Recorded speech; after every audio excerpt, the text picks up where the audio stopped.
ខ្ញុំបាទសូមជម្រាបសួរលោកលឹមសួរពីចម្ងាយបាទបាទជំរាបសួរបងបាទអរគុណលោកលឹមសួរណាស់ដែលបានចូលមកជាមួយខ្ញុំបាទម្ដងទៀតពីព្រោះថាពីម្សិលមិញនេះការដែលពិភាក្សាជាមួយលោកនឹងមានការចាប់អារម្មណ៍ច្រើនណាស់កន្លងមកនឹងយើងឮតែលោកលឹមសួរនឹងធ្លាប់សម្ភាសជាមួយនឹង SK Media អីផ្ទាល់ដែលតាក់ទងជាមួយនឹងកម្មវិធី Health Time របស់ SK Media អីហ្នឹងហើយដល់ហេតុថាខ្ញុំបាទបានស្ដាប់ SK Media ដែលផ្សាយចេញពីMelbourne មានលោកកបសៅជាអ្នកគ្រប់គ្រងហ្នឹងក៏ខ្ញុំបាទចាប់អារម្មណ៍ឃើញលោកលឹមសួរនឹងមានការបកស្រាយនឹងបានកបោះកបាយក៏ខ្ញុំបានអញ្ជើញលោកពីម្សិលមិញមកម្ដងរួចទៅហើយឥឡូវនឹងដែលហេតុតែមានការចាប់អារម្មណ៍ច្រើនពីមនុស្សទូទៅយើងអញ្ជើញលោកម្ដងទៀតដូច្នេះខ្ញុំបាទសូមអរគុណលោកជាថ្មីម្ដងទៀតមុននឹងចាប់ផ្ដើមផ្សាយនេះតាមពិតនឹងខ្ញុំសន្យាថានឹងអញ្ជើញលោកមួងណារ៉េតដើម្បីឲ្យមករាយការណ៍អីខ្លះប៉ុន្តែដែលហេតុថាយើងមិនអាចភ្ជាប់ទូរស័ព្ទពីរបានដូច្នេះ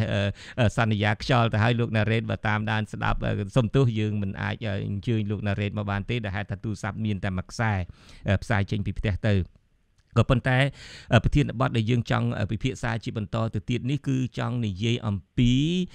ថ្នាំពីរប្រភេទដែលគេប្រើបូកបញ្ចូលគ្នាហើយដែលប្រធានាធិបតី Donald Trump នៃសហរដ្ឋអាមេរិកនេះបានប្រកាសពីថ្ងៃម្សិលមិញថាចាប់ពីថ្ងៃអង្គារនេះតទៅលោកបញ្ជូនចេញឲ្យទៅប្រើប្រាស់នៅសហរដ្ឋអាមេរិកជាពិសេសចាប់ផ្ដើមប្រើប្រាស់នៅក្រុងញូវយ៉កនៃសហរដ្ឋអាមេរិកនេះមុនគេដូច្នេះមុននឹងពិភាក្សាគ្នាខ្ញុំបាទសូមចាក់ប្រសាសន៍ជាភាសាអង់គ្លេសរបស់លោកDonald Trump ដែលថ្លែងនៅក្នុងសន្និសីទកាសែតផ្ទាល់ពីសេតវិមានតាក់ទងទៅនឹងអ្វីដែលលោកអនុញ្ញាតថាឲ្យប្រើប្រាស់ថ្នាំពីរប្រភេទនេះបន្ទាប់ពីស្ដាប់ហើយខ្ញុំបាទនឹងបកប្រែខ្លះហើយបើសិនជាខ្ញុំបាទបកប្រែទៅមានខ្វះចន្លោះបែបណាលោកលឹមសួរក៏ជួយបំពេញផងមុននឹងយើងពិភាក្សាគ្នាអំពីរឿងថ្នាំពីរប្រភេទនេះបាទសូមអញ្ជើញចាក់ប្រសាសន៍របស់លោក Donald Trump ដែលមានប្រសាសន៍ពីម្សិលមិញបាទ Pleased to report that clinical trials in New York will begin existing for existing drugs that may prove effective against the virus. At my direction, the federal government is working to help obtain large quantities of chloroquine. And you can look from any standpoint tomorrow in New York. We think tomorrow pretty early, the hydroxychloroquine and the Z-Pack, I think, is a combination, probably is looking very, very good, and it's going to be distributed. We have 10,000 units going, and it'll be distributed tomorrow. It'll be available, and is now. They already have it. They're going to distribute it tomorrow morning to a lot of people in New York City and New York. We're studying it very closely, watching it very closely. You probably saw a couple of articles today came out where a gentleman, they thought he was not going to make it. He said goodbye to his family. They had given him the drug just a little while before, but he thought it was over. His family thought he was going to die. And a number of hours later, he woke up, felt good. Then he woke up again, and he felt really good, and he's in good shape. បាទប្រសាសន៍របស់លោក Donald Trump គាត់បានបញ្ជាថាស្អែកនេះមានន័យថាថ្ងៃនេះឯងតែម្ដងពីព្រោះគាត់មានប្រសាសន៍ពីថ្ងៃច័ន្ទម្សិលមិញគឺថាថ្ងៃអង្គារនេះនឹងបញ្ជូនចេញថ្នាំពីរប្រភេទនេះគឺថ្នាំhydroxychloroquine ដែលខ្មែរយើងនិយមហៅមានពាក្យមួយទៀតថា chloroquine ហ្នឹងហើយបូកជាមួយនឹងថ្នាំ Z-Pack ហ្នឹងនឹងបញ្ជូនចេញមកដុំមួយសែនឈុតដើម្បីយកទៅព្យាបាលដំបូងនៅទីក្រុងញូវយ៉កឬមួយហើយនឹងនៅរដ្ឋញូវយ៉កតែម្ដងហើយលោកបានលើកឧទាហរណ៍ថាមានបរិសម្នាក់ដែលចិត្តដាច់ខ្យល់ទៅហើយលាប្រពន្ធលាកូនថានឹងស្លាប់បាត់បង់ជីវិតទៅហើយក៏ប៉ុន្តែទីបំផុតបន្ទាប់ពីដាក់ថ្នាំពីរប្រភេទនេះទៅក៏3-4 ម៉ោងក្រោយមកនឹងក៏ជាសះស្បើយហើយផ្អែកទៅលើការសាក់លបងទាំងអស់មកនេះបានជាលោកសម្រេចចិត្តថាអនុញ្ញាតឲ្យប្រើប្រាស់ថ្នាំពីរប្រភេទនេះតែម្ដងនេះជាប្រសាសន៍របស់លោក Donald Trump ខ្ញុំងាកទៅលោកអសតការីលឹមសួរវិញតើនៅពេលដែលលោកឮប្រសាសន៍របស់លោក Donald Trump ដែលសហរដ្ឋអាមេរិកអនុញ្ញាតឲ្យប្រើប្រាស់ហើយតើលោកមានប្រតិកម្មបែបណាដែរពីព្រោះការសម្ភាសន៍ពីម្សិលមិញ លោកថាលោកបានដឹងអំពីថ្នាំនឹងដែរក៏ប៉ុន្តែយ៉ាងណាក៏ដោយចុះមកទល់នឹងពេលនេះរដ្ឋាភិបាលនៃប្រទេសអូស្ត្រាលីបានហាមមិនអោយលក់ឲ្យមិនអោយចេញវេជ្ជបញ្ជាហាមពេទ្យមិនអោយចេញវេជ្ជបញ្ជាហាម pharmacy គ្រប់ pharmacy មិនអោយលក់ថ្នាំនេះសម្រាប់ក្នុងគោលបំណងព្យាបាលជំងឺ COVID-19 ទេតើបន្ទាប់ពីស្ដាប់បានហើយនេះតើលោកមានប្រតិកម្មបែបណាដែរបាទសូមអញ្ជើញលោកលឹមសួរបាទសូមអរគុណបងចំពោះរដ្ឋលោកប្រធានាធិបតី Donald Trump គាត់មានប្រសាសន៍នេះគឺថាគាត់យោងទៅតាមការជាក់ស្ដែងដូចខ្ញុំជម្រាបបន្តមិញចំពោះរដ្ឋាភិបាលអូស្ត្រាលីគឺថាតឹងតែងគឺជារដ្ឋាភិបាលមួយដែលតឹងតែងប្រទេសអូស្ត្រាលីក្នុងការប្រើថ្នាំនីមួយមុននឹងឲ្យចេញប្រើគឺថាត្រូវតែមើលម៉ាត់ទៅតាមជាន់ថ្នាក់ម្ល៉េះហើយគឺថាចំពោះខ្ញុំក្នុងកលៈទេសៈនេះគឺរដ្ឋាភិបាលអូស្ត្រាលីមិនឲ្យប្រើដាច់ខាតហើយហាមមិនឲ្យ pharmacist ដូចជាខ្ញុំ pharmacy ខ្ញុំមិនឲ្យចេញថ្នាំនេះទៅជូនវិជ្ជបណ្ឌិតណាដែលចេញសម្រាប់ប្រើរោគ corona ក្រៅពីរោគ lupus ឬរោគ rheumatoid arthritis លក្ខណៈម្ល៉េះហើយបកទៅលោកសម្ដីរបស់លោក Donald Trump ទៅវិញគឺថាគាត់ឃើញការជាក់ស្ដែងទៅវិញហើយគាត់យល់ឃើញថាកលៈទេសៈនេះយើងមិនអាចចាំនៅពេលវេលាធ្វើការក្រៅ clinical trial គាត់ឃើញតែ trial ក៏ប៉ុណ្្នឹងគាត់យល់ឃើញថាគួរតែធ្វើម្ល៉េះហើយទៅតាម World Health Organization គេថាអង្គការសុខាភិបាលផ្នែកអន្តរជាតិគឺថាគេក៏មិនទាន់យល់ព្រមព្រោះគេមិនទាន់ឃើញការជាក់ស្ដែងចេញអំពីការសិក្សាអំពីថ្នាំទាំងពីរហ្នឹងថ្នាំ hydroxychloroquine ហ្នឹងឬក៏ chloroquine ទាំងពីរហ្នឹងគឺជា family ជាគ្រួសារជាមួយគ្នាម្ល៉េះហើយទាំងសងខាងគឺត្រូវទាំងសងខាង WHO ឬក៏រដ្ឋាភិបាលអូស្ត្រាលីគឺគាត់ត្រូវម្យ៉ាងគាត់ថាយើងមិនទាន់បានឃើញជាក់ស្ដែងព្រោះក្នុងការសិក្សាថ្នាំនីមួយគឺត្រូវការសិក្សាទៅតាមគេហៅថា clinical trial គឺថាការសិក្សាថ្នាំនឹងក្នុងរយៈពេលវែងហើយជាពិសេសគេត្រូវការមានចំនួនមនុស្សច្រើនគេហៅ big sample ហើយក្នុងករណីដែលខ្ញុំជម្រាបបងប្អូនម្សិលមិញនេះគឺថា sample ដែលគេធ្វើនោះគឺថាប្រហែលជា26នាក់ទេនៅប្រទេសបារាំងបាទម្ល៉េះគេប៉ុន្តែគេឃើញថាលទ្ធផលគឺថាគួរសមដែរព្រោះគួរសមមានន័យថា26នាក់ហ្នឹងគឺថា 70% នៃមេរោគក្នុងខ្លួនរបស់អ្នកហ្នឹងអ្នក26នាក់គឺចុះបាន 70% ប្រៀបធៀបជាមួយអ្នកមិនលេបថ្នាំនឹងសោះវាឃើញថា 70% មានការវិវត្តនៅផ្នែកនេះម្ល៉េះហើយខ្ញុំយល់ឃើញថា Donald Trump ក៏ត្រូវខាង WHO ឬរដ្ឋាភិបាលអូស្ត្រាលីក៏ត្រូវទាំងសងខាងមួយគឺថាតាមជាន់ថ្នាក់មួយគឺថាឃើញជាក់ស្ដែងគួរតែព្យាបាលយើងមិនអាចចាំតទៅទៀតបានគាត់ព្រួយបារម្ភខ្លាច Spanish flu បងបានដឹង Spanish flu ក្នុងឆ្នាំ1918ស្លាប់រាប់លានអ្នកម្ល៉េះគាត់នៅខេត្តពេលដែលអាចជោគជ័យបានយើងគាត់នឹងលាបងប្អូនទៅឲ្យដូចគាត់និយាយអំបញ្ញមិញអ្នកនឹងលាបងលាគ្រួសារទៅហើយមកដល់តែដាក់ទៅប្រហែលម៉ោងក្រោយមកគាត់គឺថាគាត់បានមានសុខភាពដូចក្រាន់បើមកវិញគឺថាជាកំណត់ល្អរបស់មកហើយខ្ញុំអាចបញ្យល់បងប្អូនមកមានពេលវេលាខ្ញុំអាចបញ្យល់ថាថ្នាំទាំងពីរនឹងតាមការសិក្សារបស់ខ្ញុំយ៉ាងម៉េចបានវាជួយមានលទ្ធផលបាទតាមពិតយើងមានពេលលោកអសិទ្ធការីហ្នឹងហើយអ្វីដែលខ្ញុំបាទព្រួយបារម្ភត្រង់ចេះប្រទេសអូស្ត្រាលីឬមួយក៏សហរដ្ឋអាមេរិកជាដើមគឺជាទូទៅយើងនៅស្រុកនេះថ្នាំប្រភេទអញ្ចឹងហ្នឹងមានន័យថាប្រភេទពួក antiviral ប្រឆាំងនឹងមេរោគប្រឆាំងនឹងវីរុសប្រឆាំងនឹងបាក់តេរីឬមួយក៏ antibiotic អីជាដើមហ្នឹងយើងមិនអាចទៅទិញបានទេនៅ pharmacy ទាល់តែមានវេជ្ជបញ្ជាហើយនៅពេលដែលគេរារាំងមិនអោយវេជ្ជបណ្ឌិតចេញវេជ្ជបញ្ជាហើយប្រជាជនភាគច្រើនហ្នឹងគឺគ្មានឱកាសណានឹងអាចទៅទិញបានទេចំពោះប្រជាពលរដ្ឋខ្មែរវិញដែលនៅប្រទេសកម្ពុជាជាទូទៅយើងអាចទិញបានតែជាពិសេសថ្នាំ chloroquine ឬ chloroquine នេះខ្មែរយើងធ្លាប់ស្គាល់ជាទូទៅរួចមកហើយពីព្រោះថាថ្នាំនេះមិនមែនជាថ្នាំថ្មីឯណាជាថ្នាំដែលធ្លាប់ប្រើប្រាស់ប្រឆាំងនឹងជំងឺគ្រុនចាញ់នឹងជាយូរយារណាស់មកហើយ Z-Pack នឹងទៀតសោត Z-Pack ដែលជាឈ្មោះវិទ្យាសាស្ត្រនឹងតាមពិតក៏ជា antibiotic មួយយ៉ាងទៀតដែរដើម្បីប្រឆាំងនឹងជំងឺរលាកទងសួតរលាកថ្លើរលាកសួតអីជាដើមរលាកផ្លូវដង្ហើមអីជាដើមនឹងក៏មានជាទូទៅដែរដូច្នេះពួកគាត់នឹងនៅពេលដែលឮព័ត៌មានលោកប្រធានាធិបតី Donald Trump ប្រកាសជាទូទៅហើយតាមពិតនឹងលោកលឹមសួរក៏បានមានប្រសាសន៍ពីម្សិលមិញដែរនឹងថានៅ pharmacy លោកនៅអូស្ត្រាលី លីនឹងក៏មានជនជាតិខ្មែរជនជាតិចិនជនជាតិវៀតណាមអីក៏នាំគ្នាសួរតែទៅទិញថ្នាំនឹងពីព្រោះថាមានការផ្សាយជាទៀងទាត់រួចមកហើយជាផុសផុលរួចមកហើយណាហើយក៏បើកវងកញ្ចក់បន្តិចដែរបើតែមានការផ្សាយជាផុសផុលហើយធ្វើបើតែប្រធានាធិបតីសហរដ្ឋអាមេរិកប្រកាសឲ្យប្រើប្រាស់យ៉ាងណាក៏ដោយចុះ WHO អង្គការសុខភាពពិភពលោកមកទល់នឹងពេលនេះមិនទាន់ព្រមឲ្យប្រើជាផ្លូវការនៅឡើយទេដូច្នេះលោកសិទ្ធិការីតើលោកមានគួរពន្យល់បែបណាដែរអំពីរបៀបប្រើប្រាស់ថ្នាំនេះឧបមាថានៅស្រុកខ្មែរនឹងគេអាចទៅទិញបានដោយខ្លួនគេដោយមិនចាំបាច់មានវិជ្ជាបញ្ជាអីហ្នឹងតើលោកអាចពន្យល់អំពីរឿងថ្នាំអីហ្នឹងបែបណាដែរដើម្បីឲ្យប្រជាពលរដ្ឋខ្មែរបានជ្រាបជាពិសេសប្រជាពលរដ្ឋខ្មែរដែលនៅប្រទេសកម្ពុជាដែលអាចទៅទិញថ្នាំនេះបានលោកមានផ្ដល់ឱវាទបែបណាដែរសូមជឿបាទខ្ញុំសូមជូនយោបល់ថានៅប្រទេសខ្មែរយើង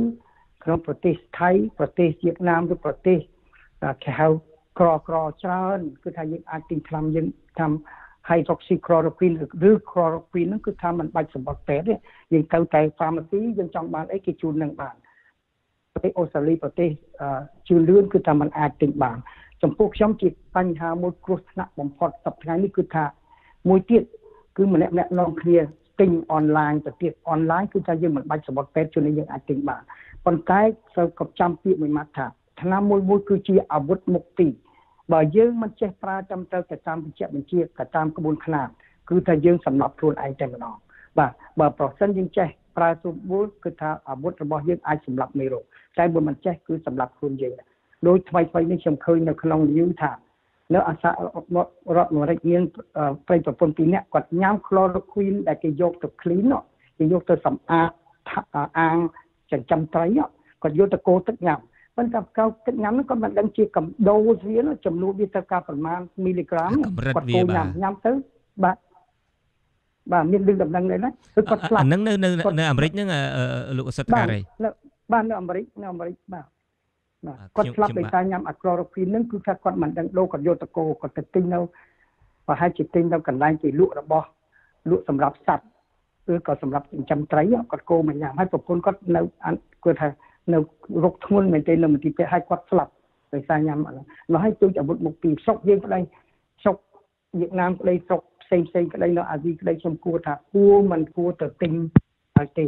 បើចង់ញ៉ាំថ្នាំហ្នឹងគឺយើងត្រូវទៅតាមវិជ្ជាបញ្ជាស្រួលបួលដើម្បីឲ្យគេតាមដានហើយគេឲ្យយើងដឹងថាតើយើងញ៉ាំប្រមាណមីលីក្រាមថ្នាំហ្នឹងក្នុងម្ដងដូចខ្ញុំជម្រាបបន្តខ្ញុំប្រាប់បន្តិចអំពីការដែលគេញ៉ាំថ្នាំហ្នឹងពីមុខហ្នឹងគឺត្រូវញ៉ាំប្រមាណមីលីក្រាមប្រមាណណាគឺតែមិនមានន័យថាចង់ឲ្យបងប្អូនទៅទិញតាម pharmacy ហើយលេខពិសាខ្លួនឯងនោះទេកុំឲ្យសោះគ្រាន់តែដឹងថាការពិសោធន៍របស់គេត្រូវការប៉ុន្មានមីលីក្រាមគ្រាន់ជាចំណេះរបស់បងប្អូនតែការពិតខ្ញុំក៏បាននៅពេលដែលលោកអូសិទ្ធិការីមានប្រសាសន៍នឹងខ្ញុំក៏ស៊ើចមើលនៅលើកុំព្យូទ័រក៏ឃើញដែរគេដាក់ចំណងជើងថា Arizona man die after self medicating with chloroquine to treat coronavirus គេនិយាយថាបរិះម្នាក់មកពីរដ្ឋ Arizona នៃសហរដ្ឋអាមេរិកនឹងបានស្លាប់បន្ទាប់ពីព្យាបាលដោយខ្លួនឯងដោយប្រើថ្នាំ chloroquine នឹងឯងដូច្នេះលោកវិជ្ជបណ្ឌិតលោកអូសិទ្ធិការីមានប្រសាសន៍នឹងគឺថាចាំបាច់ណាស់សម្រាប់ឲ្យប្រជាពលរដ្ឋយើងឲ្យបានដឹងធ្វើត្បិតតែអានព័ត៌មានធ្វើត្បិតតែឮសូរលោកប្រធានាធិបតីនៃប្រទេសមហាអំណាចសហរដ្ឋអាមេរិកនេះប្រកាសក៏ដោយចុះលុះត្រាតែអ្នកដែលមានជំនាញចេញវិជ្ជាបញ្ជាថាតើត្រូវការដូសវាកម្រិតវាប៉ុណ្ណាអីប៉ុណ្ណាទេដែលអាចពិសាបានបាទសូមអញ្ជើញលោកអូសិទ្ធិការីមានប្រសាសន៍បន្តទៀតចុះបាទខ្ញុំសូមបញ្ជាក់អំពីការដែលប្រើថ្នាំនេះយ៉ាងហោចណាស់ក៏អាចមានប្រសិទ្ធភាពទៅលើចំនួនប្រជាជនដែលមានរោគ coronavirus ខ្ញុំជួយបញ្យល់ម្ដងទៀតថាក្នុងករណីដែលយើងហូប hydroxychloroquine នេះបើតាមការពិសោធន៍នៅក្នុងគេ test tube ក្នុងកែវការពិសោធន៍កែវកញ្ចក់ហ្នឹងគឺឃើញថាមេរោគគឺអត់មានសកម្មភាពតទៅទៀតដូចជា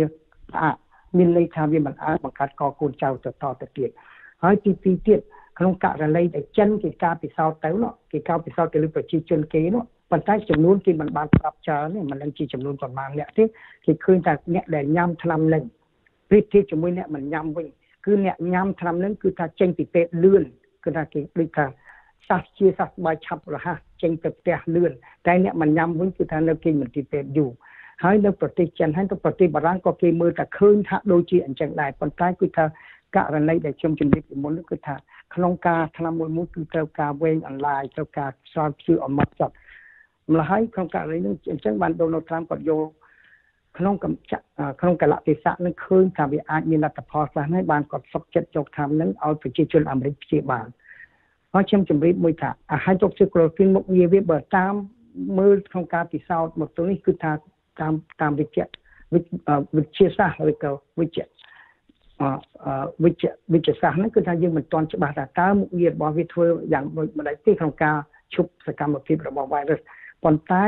ដល់ឃើញបញ្ហានឹងហើយមកហើយយើងត្រូវដឹងថាមនុស្សម្នាក់ដែលស្លាប់ដោយសារ virus ហ្នឹងគឺថាក្នុងករណីលើកនេះ coronavirus ខុសពីvirus ផ្សេងទៀត virus ផ្សេងទៀតឧទាហរណ៍មួយឆ្នាំម្នាក់គ្រុនស្លាប់ចាស់ជាពិសេសស្លាប់ដោយសាររលាកសួតមេរោគដែលរោគដែលគេហៅ pneumonia រលាកសួតគឺភាគច្រើនរលាកសួតស្លាប់មិនមែនដោយសារ virus ទេភាគច្រើនស្លាប់ដោយសារ bacteria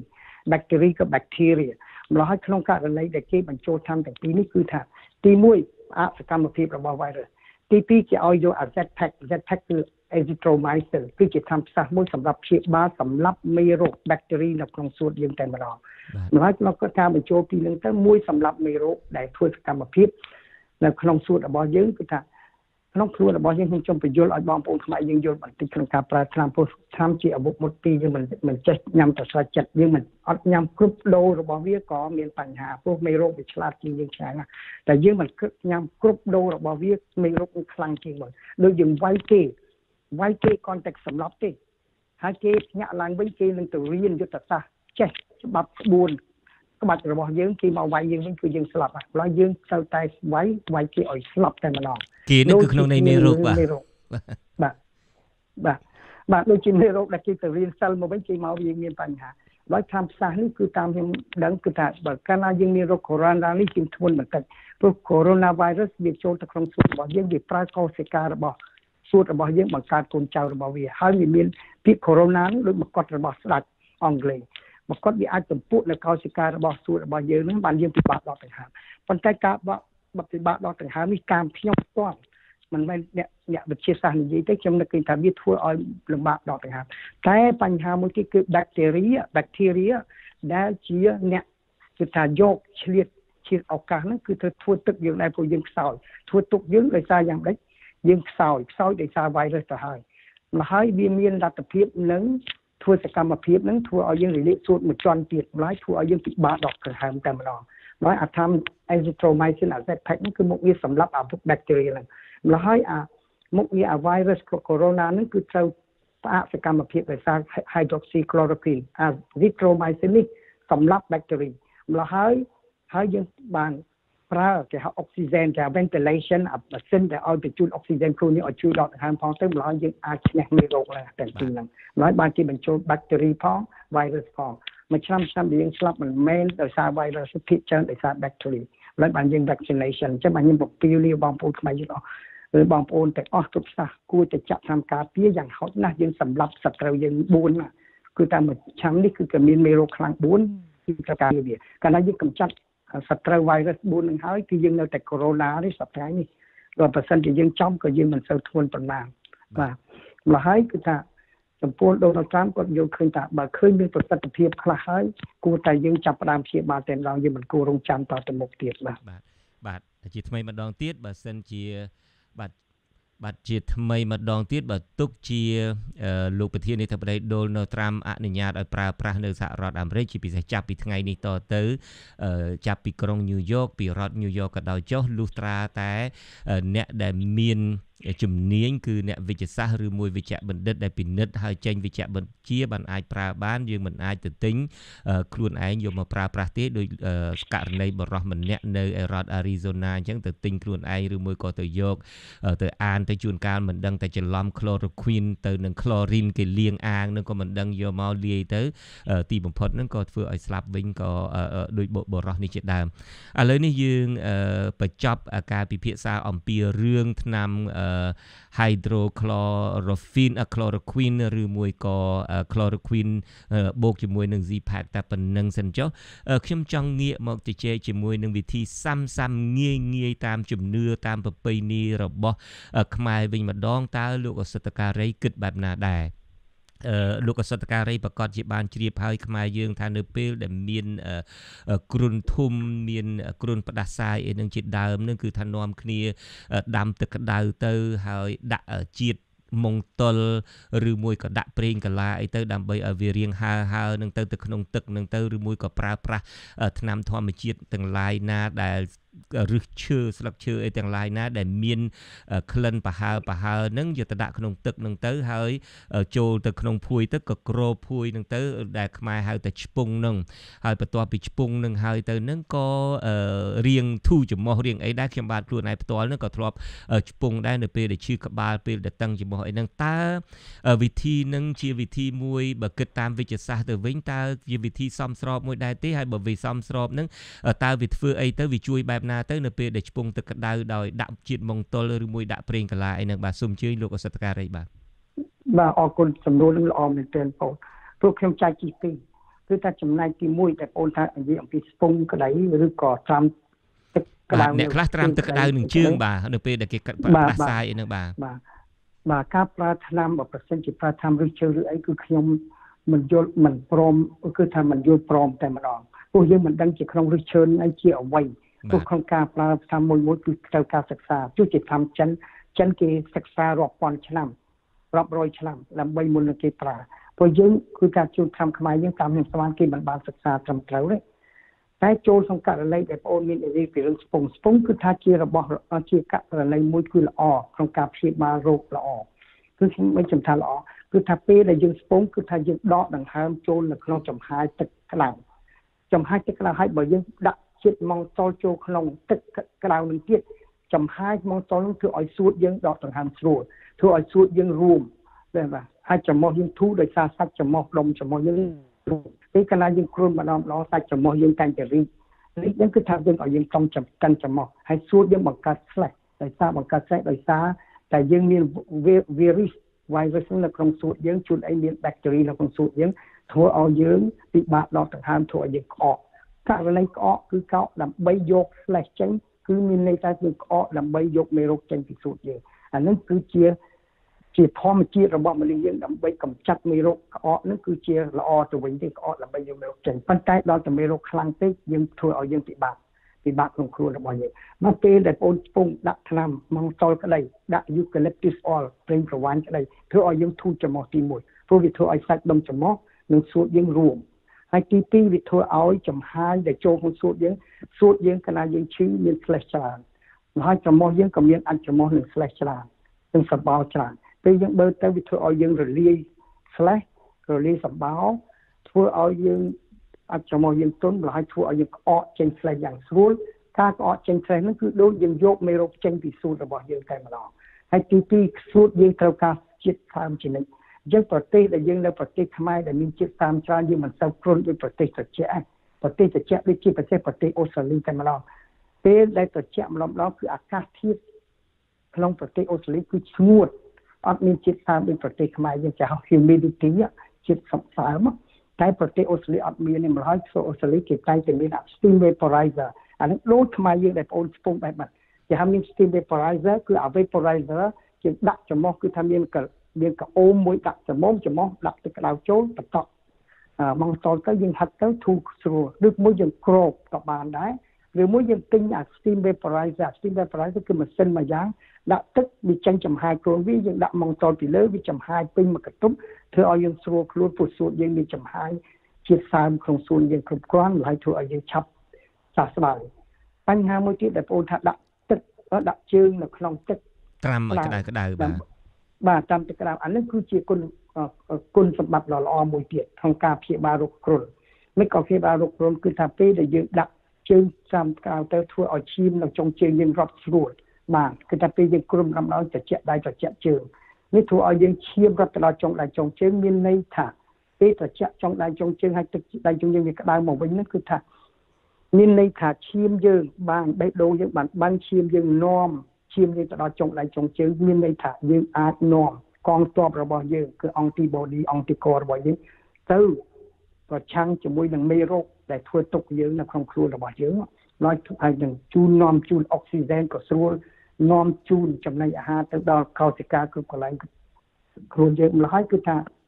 ទំនៀមទម្លាប់យើងដែលប្រើត្រាំជើងក្តីឬក៏ប្រើ steam vaporizer ក៏ស្ពងក្តីគឺថាជាការល្អមែនទែនក្នុងការព្យាបាលរោគគ្រុនហ្នឹងបាទអរគុណលោកអសតការីដែលបានពន្យល់អំពីប្រពៃណីខ្មែរយើងនៅពេលដែលមានគ្រុនផ្ដាសាយគ្រុនសន្ធុំអីជាដើមនឹងត្រាំជើងលោកបានលើកឧទាហរណ៍មកហើយថាការត្រាំជើងនេះគឺធ្វើឲ្យដំណើរឈាមអតិចដៃតិចជើងនឹងគឺថាវាឲ្យដំណើរឈាមនឹងរត់បានស្រួលបួលដើម្បីឲ្យមានអុកស៊ីហ្សែននឹងចិញ្ចឹមដល់រាងកាយនឹងបានល្អចំពោះឆ្ពង់វិញក៏លោកអសតការីរៀបរាប់ថាជាការមួយដែលល្អណាស់ក៏ប៉ុន្តែលោកជៀសវាងកុំឲ្យចេះតែដាក់ឫសឈើអីផ្ដេសផ្ដាសបើសិនជាដាក់ជាតិម៉ុងតុលឬមួយក៏ប្រើeucalyptus oil គឺប្រេងខ្យល់និយាយរួមប្រេងពីថ្នាំប្រេងខ្យល់ឬមួយចុះបើសិនជាដាក់បតក់ប្រេងកាឡាវិញលោកអសតការីដាក់បានទេបើសិនជាមិនមានម៉ុងតុលឬមួយក៏មិនមានប្រេង eucalyptus oil ហ្នឹងបាទក៏អាចដាក់បានប្រេងកាឡាក៏អាចដាក់បានដែរព្រោះប្រេងកាឡាក្នុងហ្នឹងមានម៉ុងតុលផងមានជាតិគេហៅថាដូចជា eucalyptus oil ផងមានមេថាសាលីសាឡេដូចមានបន្តិចជាមិនច្រើនប្រមាណទេបាទហើយនឹងមានជាតិផ្សេងទៀតដូចជាគេហៅថាពាក្យ aroma ដូចយ៉ាងប្រេងគេហៅប្រេងផ្សេងទៀតដែលធ្វើឲ្យយើងក្រអូបឆ្ងាញ់ណាបាទអាហ្នឹងក៏ដាក់បានដែរប្រេងកាឡាបាទដូច្នេះលោកអសតការីបានមានប្រសាសន៍បែបហ្នឹងលោកអ្នកនាងបានឮហើយគឺថាប្រពៃណីឆ្ពង់ទឹកក្តៅដាក់ដាំទឹកក្តៅហើយក្រភួយនឹងបងក៏ប៉ុន្តែលោកវិជ្ជបណ្ឌិតលោកអសតការីថាជៀសវាងកុំប្រើឫសឈើឬអីទាំងអស់ពីព្រោះថាយើងមិនស្គាល់ថាតើជាឫសឈើអីទេហេងស៊យអាចពុលក៏បានដែរដូច្នេះអ្វីដែលអាចដាក់បានគឺអ្វីដែលមានជាតិម៉ង់តុលឬមួយក៏ប្រេងខ្យល់ហើយឬមួយក៏ប្រេងកាឡាក៏អាចដាក់បានដែរហើយអត្ថប្រយោជន៍របស់វាគឺទី1គឺឲ្យមានជាតិទឹកផ្សើមនៅក្នុងសួតផងដែលយើងសួតត្រូវការហើយទី2ហ្នឹងក៏ជួយលាងសម្អាតផ្លូវដង្ហើមលាងសម្អាតច្រមុះអីហ្នឹងដើម្បីធ្វើឲ្យយើងនៅពេលដែលមានជាតិសើមទៅក៏យើងងាយក្អកដើម្បីបញ្ចេញស្លេសបញ្ចេញអ្វីនឹងមកហើយដែលក្នុងនោះមានមេរោគតែម្ដងដើម្បីបន្ធូរដល់ផ្លូវដង្ហើមនឹងដែរខ្ញុំសង្ខេបនឹងខ្ញុំបាទសង្ខេបនឹងត្រឹមត្រូវទេលោកអសតការីបាទត្រឹមត្រូវហើយប៉ុន្តែបើបងមិនយល់ចោះខ្ញុំសូមបន្ថែមបន្តិចបាទសូមអញ្ជើញបាទពីរបៀបរបបបុរាណរបស់យើងជាពិសេសយើងនៅជនបទនៅស្រុកស្រែអីដែលគ្មានថ្នាំសង្កូវដូចគេគឺថាពេលយើងគ្រុនម្ដងយើងអត់មានថ្នាំនឹងគេទេគឺថាយើងអាចព្យាបាលងាយស្រួលជាងអ្នកនៅប្រទេសត្រជាក់គឺថាប្រទេសក្តៅយើងឲ្យតែមានអំបិលយើងវាយទឹកអំបិលជាមួយទឹកក្តៅអ៊ុនយើងខ្ពុលមាត់បានគឺថាយើងនាំមេរោគដែលនៅបំពង់កយើងចេញពីខ្លួនយើងថាយើងលះហាជាទៅទៀតទី2ទៀតបើយើងអាចមានលទ្ធភាពដុសធ្មេញបើយើងអត់មានថ្នាំដុសធ្មេញទេយើងអាចយកអំបិលដុសធ្មេញរបស់យើងគឺទី1សម្រាប់មេរោគនៅធ្មេញយើងចានធ្មេញហ្នឹងហើយនៅក្នុងមាត់យើងផងហើយទី2គឺថាធ្វើឲ្យយើងបាត់ក្លិននៅមាត់ផងហើយនឹងធ្វើឲ្យធ្មេញយើងមាំល្អផងបើយើងគ្មានថវិកាទិញថ្នាំដុសធ្មេញទេហើយបញ្ហាមួយទៀតដែលខ្ញុំជម្រាបដល់យុគមិញអញ្ចឹងគឺថាយើងញ៉ាំទឹកក្តៅអ៊ុនជានិច្ចញឹកញាប់ក្នុងករណីញ៉ាំទឹកក្តៅអ៊ុនញឹកញាប់ហ្នឹងគឺថាមានន័យថាយើងលាងមេរោគ virus នៅក្នុងបំពង់កហ្នឹងនិង bacteria នៅបំពង់កយើងចូលនៅក្នុងក្រពះយើងធ្វើឲ្យអាស៊ីតក្រពះយើងសម្លាប់មេរោគហ្នឹងទាំងអស់ហើយបញ្ហាមួយទៀតដែលឪពុកម្ដាយយើងតែងតែញ៉ាំបបរគឺជាការសំខាន់បំផុតញ៉ាំបបរពេលដែលយើងគ្រុនគឺថាឪពុកម្ដាយតែងថាឲ្យយើងសម្រាកមិនឲ្យទៅសាលាមិនឲ្យធ្វើអីហ្នឹងហើយទី2ញ៉ាំបបរគឺសំខាន់បបររលួយហ្នឹងគឺថាពេលណាដែលយើងគ្រុនគឺថាសេរីរាងកាយរបស់យើងទាំងអស់គឺថាអត់មានសកម្មភាពមកគ្រុនដែរនិយាយឲ្យចំពោះវាយើងក៏គ្រុនដែរក្រពះយើងក៏គ្រុនដែរហើយយើងគួរតែញ៉ាំបបរជាមួយស៊ីអ៊ីវរបស់ណាកុំឲ្យរបស់រើបបរមួយស៊ីអ៊ីវបបរមួយអំបិលទៅក្នុងរយៈពេលដែលយើងគ្រុនហ្នឹងគឺយើងឆាប់ជាមកវិញហើយអានឹងគឺជារបៀបបុរាណរបស់យើងដែរព្រោះក្រពះពោះវៀនយើងគ្រុនដែរម្ល៉េះយើងមិនឲ្យប្រើម្ហូបអាហារណាដែលធ្វើឲ្យពីពោះវៀនក្រពះយើងពិបាកធ្វើការបាទហើយបញ្ហាមួយទៀតគឺថាដូចខ្ញុំជម្រាបនៅសមមិញដែរអំពីរឿងលាងច្រមុះគឺថាបើយើងខ្វះលុយកាក់ទេមិនបេកនៅនេះយើងមាន spray យើងមានគេហៅ Listerine gargle ស្អីខ្ពុលមាត់ទេយើងក៏ខ្ពុលទឹកអំបិលហ្នឹងគឺបានគ្រប់គ្រាន់ហើយឬក៏មួយលាងច្រមុះជាមួយទឹកអំបិលយើងគឺហិតទឹកអំបិលចូលក្នុងច្រមុះហើយយើងហ៊ីចោលវិញឬក៏ជាមួយដែលបងអូនជម្រាបអំពីទឹកសាប៊ូហ្នឹងគឺថាថ្នាំ spray នៅស្រុកបារាំងដែលខ្ញុំទៅលេងម្ដងនេះខ្ញុំទៅទិញអា spray លេងច្រមុះគឺគេដាក់សាប៊ូនឹងឯងធំក្លិនសាប៊ូតែម្ដង đó anh chỉสำคัญមួយប៉ុន្តែគុណវិបត្តិមួយដែលខ្ញុំសូមជូនបងប្អូនយើងទាំងអស់អានេះមិនមែនខុសឬត្រូវខ្ញុំមិនដឹងទេប៉ុន្តែតាមការយល់ឃើញរបស់ខ្ញុំគឺថាបងប្អូនយើងជួយចិត្តតែកោសខ្យល់ការកោសខ្យល់ខ្ញុំសូមបងប្អូនទាំងអស់ហាម5ថាកុំគួរកោសខ្យល់រឿងអីកំថាមិនគួរកោសខ្យល់ព្រោះតាមខ្ញុំយល់មិនមែនវិទ្យាសាស្ត្រអីនឹងទេអញ្ចឹងយល់ឃើញផ្ទាល់របស់ខ្ញុំពេលខ្ញុំសិក្សានៅឆ្នាំទី2នៃមហាវិទ្យាល័យអក្សរសាស្ត្រខ្ញុំស្រាប់តែនឹកឃើញអំពីកោសិកាយើងក្នុងការប្រើធម្មពលហើយបញ្ចេញជាតិពុលមកវិញដូច gas carbonic carbon dioxide ចេញពីខ្លួននិងជាតិពុលផ្សេងៗទៀតក្នុងការប្រើធម្មពលហើយកោសិកាយើងបញ្ចេញចោលដូចជា lactic acid ហើយកាលណាតែយើងមិនហាត់ប្រាណយើងមិនធ្វើសកម្មភាពអីខ្លួនយើងគិតច្រើនព្រួយចិត្តច្រើនបើឲ្យខ្លួនយើងមិនបានបញ្ចេញជាតិពុលចេញពីខ្លួនយើងនេះមិនបានញ៉ាំទឹកច្រើនទៀតគឺថាក្នុងខ្លួនយើងជាពិសេសនៅលើស្បែករបស់យើងនឹងក្រោមស្បែករបស់យើងផ្ទុកទៅដោយជាតិ lactic acid ជាតិពុលមកធ្វើឲ្យយើងអត់ស្រួលខ្លួនចាំតែខ្យល់ចាប់មិនស្រួលខ្លួនហើយយើងកោសក្នុងនៃករណីកោសខ្ញុំមានន័យនេះជាគំនិតរបស់ខ្ញុំគឺកោសដូចថាយើងកោសយកចេញអំពីជាតិពុលនឹងចេញពីខ្លួននេះដើម្បីឲ្យវារត់ចូលក្នុងសរសៃឈាមរបស់យើងដើម្បីចេញតាមទឹកនោមរបស់យើងវិញការកោសនេះគឺថាយើងធ្វើបាបខ្លួនយើងទីមួយគឺថាយើងធ្វើបាបខ្លួនយើងតែម្ដងទេខ្លួនយើងតាមអសតខាងវិជ្ជាវិទ្យាឬខាងវិទ្យាសាស្ត្រគឺថាជួនអីពេលដែលយើងឈឺអស្រួលខ្លួនបើយើងធ្វើបាបខ្លួនយើងកោសនោះគឺដូចយើងធ្វើបាបខ្លួនយើងដល់ទៅពេលយើងឈប់ធ្វើបាបធ្វើតនកម្មខ្លួនយើងទៅពេលយើងឈប់ទៅដូចយើងស្រួលខ្លួនតែម្ដងហ្នឹងទី1ទី2ទៀតកោសហ្នឹងគឺថាធ្វើឲ្យយើងបំបែកកោសិកាក្រហមរបស់យើងលើស្បែកយើងឡើងជាប់ថាយើងឈឺនឹងដល់កោសទៅក៏តាមទឹកជាប់កោសិកានោះក៏វាធ្វើឲ្យស្បែកយើងជាប់ទៅវិញទេបានធ្វើឲ្យបំបែកកោសិកាក្រហមនឹងធ្វើបញ្ចេញជាតិកោសិកានឹងចេញពីខ្លួនគឺបញ្ហានេះខ្ញុំមិនយល់ព្រមទាំងស្រុងក្នុងការអ្នកកោសខ្យល់ហ្នឹងបាទដូច្នេះដើម្បីបញ្ចេញជាតិពុលហ្នឹងជៀសវាងដើម្បីកុំឲ្យកោសខ្យល់បញ្ចេញជាតិពុលធ្វើបាបខ្លួនឯងហ្នឹងគឺហាត់ប្រាណដើម្បីបញ្ចេញជាតិពុលទៅវិញបាទហាត់ប្រាណបញ្ចេញជាតិពុលហើយហូបទឹកឲ្យច្រើនហើយបើយើងមិនស្រួលខ្លួនជួនអីមិនអាចហាត់ប្រាណបានប្រមាណទេឲ្យបងប្អូនយើងម៉ាស្សាច្របាច់ស្ដាយច្របាច់ជើងឲ្យយើងទៅដូចយើងធ្វើស្រួលខ្លួនដូចគ្នាដែរសង្ឃឹមថាកូនភឹងថាកូនចៅខ្ញុំដែលកំពុងស្ដាប់នឹងឮអត្ថប្រយោជន៍ពីម៉ាស្សានឹងហើយក៏ឲ្យគាត់ជួយម៉ាស្សាប្រហែលជាមិនសូវខ្ជិលដូចធម្មតាបាទ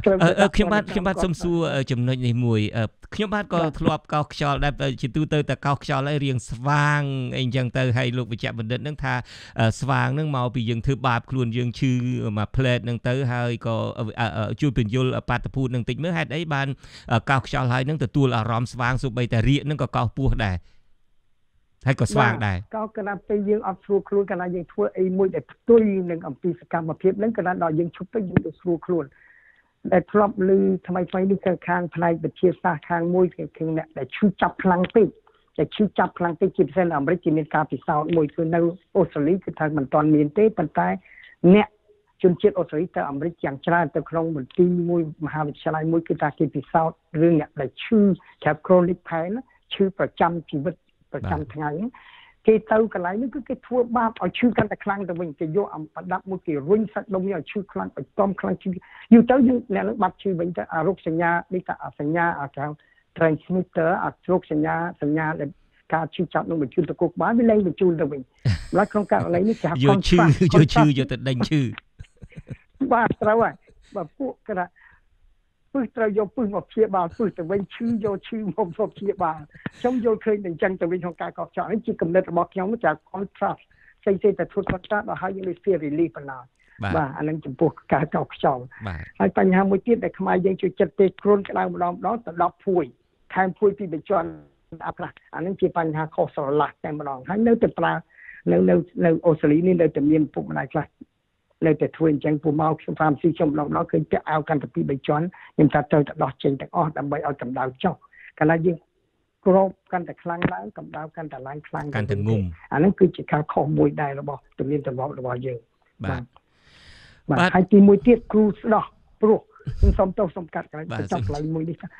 ស្ដោះព្រោះកាលណាយើងគ្រុនយើងឈឺអីទៅរកគ្រូព្រោះយើងក៏យើងកើតរើអីទៅគ្រូស្ដោះព្រោះគឺជាមិនការពិតតែស្រង់តែម្ដងគឺស្ដោះព្រោះគឺគ្មានបានលទ្ធផលអីដូចគេកើតរើគឺថាយើងជាដោយសារតែ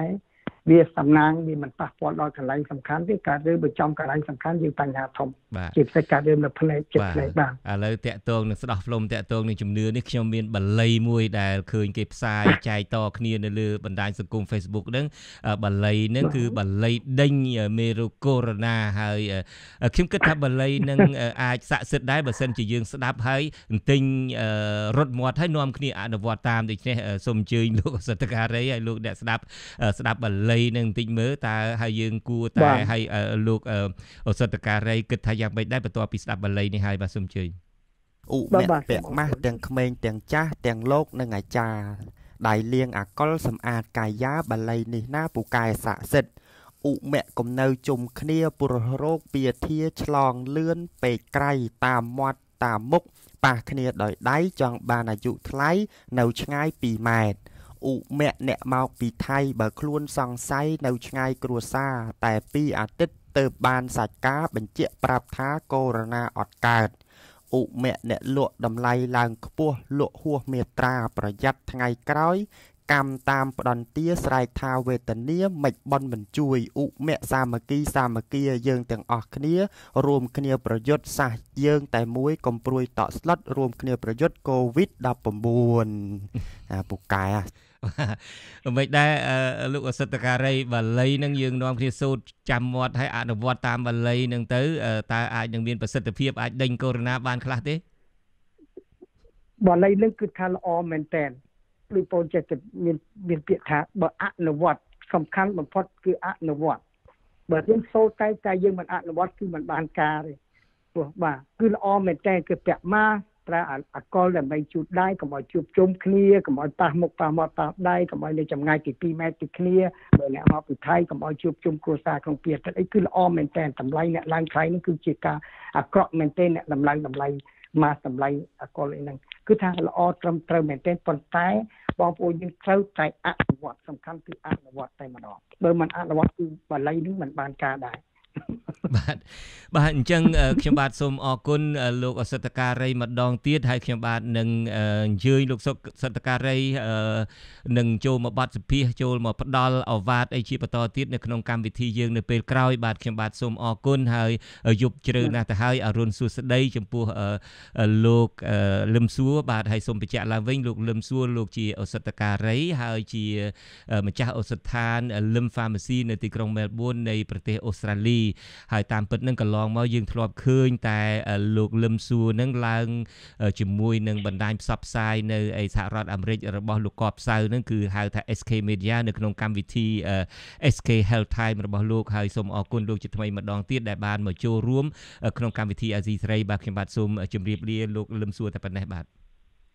សូមអរគុណសូមជម្រាបលាដែរបងបាទអរុនសួស្ដីបាទអរគុណ